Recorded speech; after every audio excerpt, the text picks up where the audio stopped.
നിക്കാഹിന്റെ പേരിൽ നമ്മൾ നല്ല ഒരു സദ്യ കൊടുക്കൽ ഒരു സുന്നത്താണ്.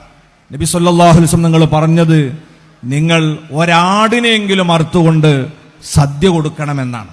പക്ഷെ അവിടെ അഹങ്കാരവും ധൂർത്തുമൊക്കെ വല്ലാതെ വർദ്ധിച്ചുകൊണ്ടിരിക്കുന്ന ഒരു കാലഘട്ടമാണ്.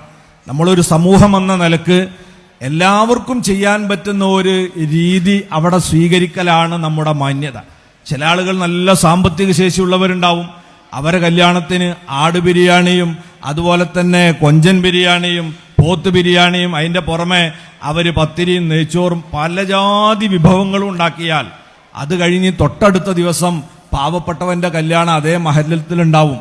അപ്പം കഴിഞ്ഞ ദിവസത്തെ കല്യാണത്തോട് മത്സരിക്കാനോ കടപിടിക്കാനോ ഒക്കെ വേണ്ടി ചിലപ്പോ ആധാരം പോലും പണയപ്പെടുത്തിയായിരിക്കും അവർ നാട്ടുകാരെ ഭക്ഷിപ്പിക്കുക. അവിടെ നമ്മൾ ഒരു രീതി സ്വീകരിക്കുക. നിങ്ങൾ ആട് ബിരിയാണി കൊടുത്തോളൂ, അല്ലെങ്കിൽ പോത്ത് ബിരിയാണി കൊടുത്തോളൂ. അത് പറ്റാത്തവർക്ക് സാധാ ഭക്ഷണം കൊടുക്കുക. ആ ഒരു രീതിയിലേക്ക് നമ്മൾ വന്നാൽ ഏറെക്കുറെ എല്ലാവർക്കും താങ്ങാവുന്ന വിധത്തിൽ ഇത്തരം സാമൂഹ്യ ആചാരങ്ങളെ നമുക്ക് കൊണ്ടുപോകാൻ പറ്റും. ദുർവ്യയങ്ങൾ പരമാവധി നമ്മൾ ഒഴിവാക്കുക. അത് കല്യാണത്തിന്റെ ഡ്രസ്സിന്റെ കാര്യത്തിലാണെങ്കിലും, കല്യാണത്തിന്റെ തലേന്ന് ധരിക്കുന്ന ചില ഡ്രസ്സുകളുണ്ട്, അതിന് 10,000 വില ഉണ്ടാകും. ചില ആളുകൾ കല്യാണത്തിന്റെ ഏതാനും മണിക്കൂറുകൾ മാത്രം, ജീവിതത്തിൽ പിന്നെ ആ സാരി അവർ ഉടുക്കൂല, അതിനു വേണ്ടി മാത്രം ലക്ഷങ്ങൾ മുടക്കുന്ന ആളുകൾ ഉണ്ടാകും. അവിടെയൊക്കെ നമ്മൾ സൂക്ഷിക്കുക. അല്ലാഹു സുബ്ഹാനഹു വ തആല നമ്മളെ കല്യാണത്തിൽ ബർക്കത്ത് ചെയ്യണമെങ്കിൽ ദൂർത്ത് ഒഴിവാക്കണം. ഖുർആൻ പറയുന്നത് വലാ തുബദ്ദിറു തബ്ദീറ ഇന്നൽ മുബദ്ദിരീന കാനൂ ഇഖ്വാന ശയാത്തീനി വകാന ശൈത്വാനു ലിറബ്ബിഹി കഫൂറ. നിങ്ങൾ ഒരിക്കലും ദുർവ്യയം ചെയ്യരുത്. ദുർവ്യയം ചെയ്യുന്നവർ പിശാചിന്റെ കൂട്ടുകാരാണ്. പിശാചാകട്ടെ അള്ളാഹുവിനോട് നന്ദി കെട്ടവനാണ്. അള്ളാഹു തന്ന സമ്പത്ത് അനാവശ്യമായി ദുർവ്യയം ചെയ്യുന്നതും ഈ നന്ദി കെട്ട പെരുമാറ്റമാണെന്നാണ് ഖുർആൻ പറയുന്നത്. സഹോദരിമാരാണ് ഇത്തരം കാര്യങ്ങളിലൊക്കെ കുറച്ച് വാശി പിടിക്കാറുള്ളത്. ഇപ്പൊ അങ്ങനെയാണ്, ഇപ്പൊ ഇങ്ങനെയാണെന്നൊക്കെ പറഞ്ഞ് ചില മുട്ടായി ഉണ്ടോണ ചടങ്ങുകളൊക്കെ ഇപ്പൊ നമ്മൾ പുതിയത് കാണാറുണ്ട്. പുതിയാപ്പളുടെ വീട്ടിൽ നിന്ന് പെൺകുട്ടിയുടെ വീട്ടിലേക്ക് അവര് ഒന്ന് കാണാൻ പോകുന്ന സമയത്ത് ആഭാസകരമായ രീതിയിൽ പലതരത്തിലുള്ള തമാശകളും നിറഞ്ഞുകൊണ്ടാണ് ഇന്ന് ആ ചടങ്ങുകളൊക്കെ.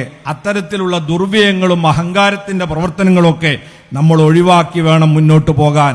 ഭർത്താവിന്റെ വീട്ടിൽ നിന്ന് ഭാര്യയുടെ വീട്ടിലേക്ക് പുതിയാപ്പള പോകുന്നതും തിരിച്ചു വരുന്നതും ഒക്കെ ഇസ്ലാമിക മൂല്യങ്ങൾക്കും സംസ്കാരങ്ങൾക്കും വിധേയമായിട്ടാകാൻ നമ്മളെ കുടുംബം തീരുമാനിച്ചാൽ തീർച്ചയായിട്ടും നമുക്കത് അങ്ങനെ നടത്താൻ കഴിയും.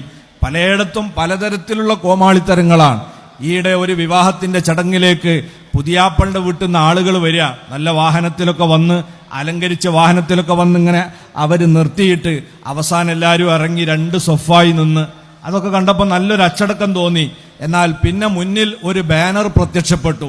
2 കുരങ്ങന്മാരുടെ ശരീരവും 2 മനുഷ്യന്മാരുടെ മുഖവും ഉള്ളത്. ഒന്ന് ആണിന്റെ മുഖവും പെണ്ണിന്റെ മുഖമുണ്ട്, ശരീരം കുരങ്ങൻ്റെതാ. അങ്ങനെ വെച്ചിട്ട് ഈ ബാനർ പിടിച്ച് നടുവിൽ നിന്ന് ഒരാൾ മുദ്രാവാക്യം വിളിച്ചു കൊടുക്കാണ്, വിട്ടുതരില്ല, വിട്ടുതരില്ല, മാരനെ ഞങ്ങൾ വിട്ടുതരില്ല. അപ്പൊ ബാക്കിയുള്ളവർക്ക് ഇങ്ങനെ ഏറ്റു വിളിക്കാണ്. ആൾക്കാർ ചോദിക്കുക, ഇവരൊക്കെ ഏത് മഹല്ലത്തുനിന്ന് വരുന്നതാ? ഇവർക്കൊന്നും സംസ്കാരമില്ല, ഇവരേത് സമുദായ? ഈ രീതിയിൽ പറയിപ്പിക്കുന്ന ഒരവസ്ഥ ഒരിക്കലും നമ്മളെ കുടുംബത്തിൽ ഒരു വിവാഹ ചടങ്ങിൽ ഉണ്ടാകാൻ പാടില്ല. നമ്മൾ ഈ പരിസരത്ത് തന്നെ കടപ്പുറ ഏരിയയിൽ ഒരു വീട്ടിലുണ്ടായ ഒരു സംഭവം. പുതിയാപ്പളുടെ ആളുകൾ വന്നാൽ അറയിൽ കയറി പാട്ട് പാടുന്ന ഒരു സ്വഭാവം ഉണ്ട് അവിടൊക്കെ. അങ്ങനെ ഇവർ കയറി പല പാട്ടും പാടി അവരിറങ്ങിപ്പോയതിനു ശേഷം അമ്മോശൻ വെറുതെ റൂമിലൊന്ന് കയറി നോക്കുമ്പോ കരിമ്പും തോട്ടത്തിൽ ആന കയറിയതുപോലെയാണ്. അവിടുത്തെ ടോയ്ലറ്റ്, യൂറോപ്യൻ ടോയ്ലറ്റ്, നല്ല വിലപിടിപ്പുള്ളത് ആരോ ചവിട്ടി പൊട്ടിച്ചിട്ടുണ്ട്. ഇവർക്ക് ഉറങ്ങാൻ വേണ്ടി ഉണ്ടാക്കിയ ബെഡ് ഇങ്ങനെ ബ്ലേഡ് എടുത്തിട്ട് ഇങ്ങനെ മുറിച്ചിട്ടിട്ടുണ്ട്. അവര് ഷോക്കേസിൽ സൂക്ഷിച്ചിരുന്ന വിലപിടിപ്പുള്ള സാധനങ്ങളും വസ്തുക്കളും ഒക്കെ അവിടുന്ന് കട്ടുകൊണ്ടുപോയിട്ടുണ്ട്.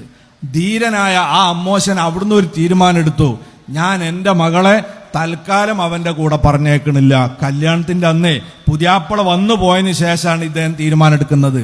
ഭാര്യ വീട്ടിൽ നിന്ന് വലിയൊരു ബറ്റാലിയൻ വാഹനത്തിൽ വന്നു ഇവരെ ചോദ്യം ചെയ്യാൻ വേണ്ടി.